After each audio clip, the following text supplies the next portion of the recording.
Hey everyone, welcome back to the channel. Thanks for tuning in for another episode. Today's is a good one. We are going to address a viewer question on a video that I did not too long ago on jigs. And that question is, do I use rattles with my jigs? And if so, when do I choose to use rattles? Now, this is a pretty basic question, but my response is going to be much more detailed because I personally believe that there are times where rattles will increase the number of bites that you get, and there are times rattles are a detriment to you and will hurt the number of bites that you get. So I'm pretty specific as to when I like to use rattles. And by all means, I do definitely use rattles with my jigs, but it's not all an always thing for me. In fact, I would say I generally probably use jigs without rattles a lot more than I use it with rattles. Now, having said that, please, for those of you who are out there watching this videos, share your thoughts as well in the comment section so that the viewers that have this question can learn from you guys as well. Because if you've got a specific time when you feel like rattles are a must, put it in the comment section. Maybe you've got times or an experience where you think rattles really hurt you. Share that with the rest of us so we can learn from you guys as well. So, when we talk about this topic of rattles on jigs, generally speaking, the rattles that you buy in the stores or the jigs that you buy in the stores do not come with rattles. So, because of that, what I do is I carry one rattle with me, and it's a collared rattle with two different little rattles that hang off the side. They work very easily. These are actually ones that I put together, but they're an imitation of the Northland one, I believe is what they're called. I'll put in the video description, I'll put a link to these so that you can find them yourself. But they're very easy to use. You just slide them right up the hook and over the collared barb. Now they do like to spin a little bit, but if you just grab the arms and pull them, it will unspin and you can just slide it right up and over that collar.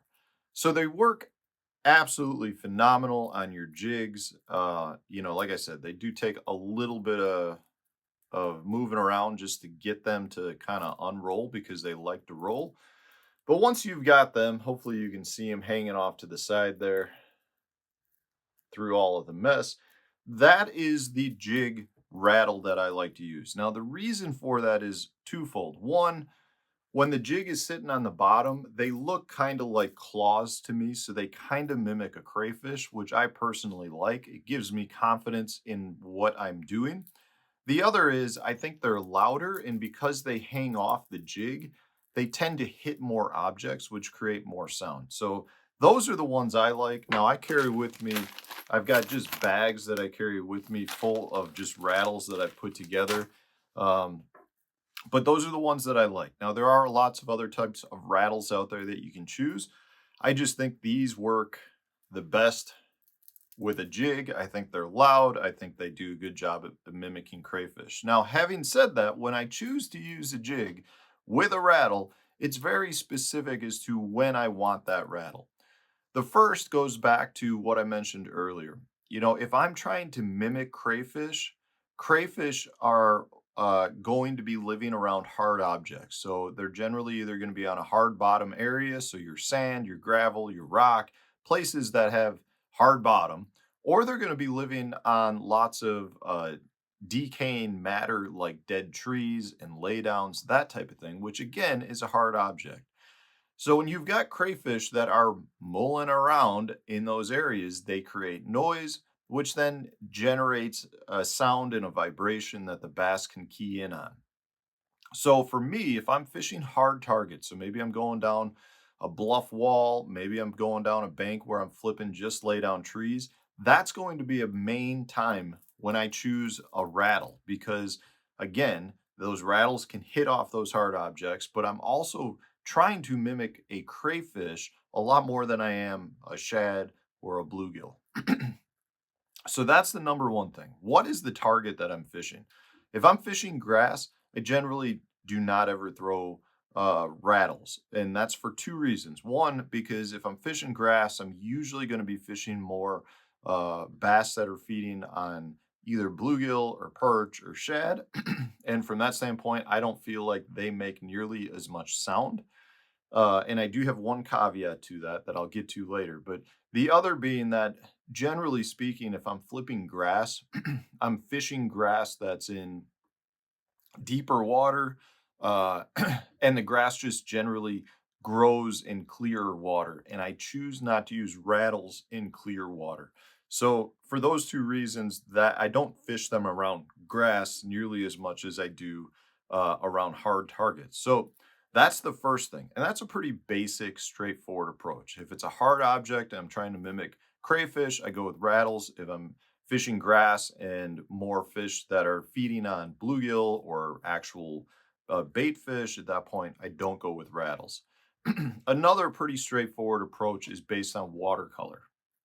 If I'm fishing very muddy water, I want to do whatever I can to create vibration and motion and sound to give the fish the ability to find my bait. So if you're talking about muddy water where you have a couple inches of visibility, anything you can do to draw those fish to your bait are definitely going to be a key. Now, excuse me. Now, I also go the other end with this. If I'm fishing very clear water, water that's, I'm going to say 4 or 5 foot of visibility or more, at that point, then I'm going to go with a bait without rattles because I feel like the fish do not need that extra sound and vibration to locate my bait. They can see it just fine. Another main factor in me choosing to use rattles comes down to water temperature. If I'm fishing water temperature that's 55 degrees or cooler, I generally do not throw rattles. And I do that because the fish activity level is much lower. They're more in that lethargic state and they don't necessarily want crazy brash items generally. You normally have to put your bait pretty close to that fish to get them to bite. And at that point, I don't need to draw them anymore with rattles because they already know my bait is there if I landed on top of them. When you're talking about cold water periods, the fish a lot of times are going to be hanging very, very tight to the cover. So whether it's a big isolated boulder or a laydown or a stump, you generally have to put your jig right on that object anyways, and the fish is going to be right there. So I don't feel like I need the rattle to draw them to it, and I think it's a detriment to me in very cold water.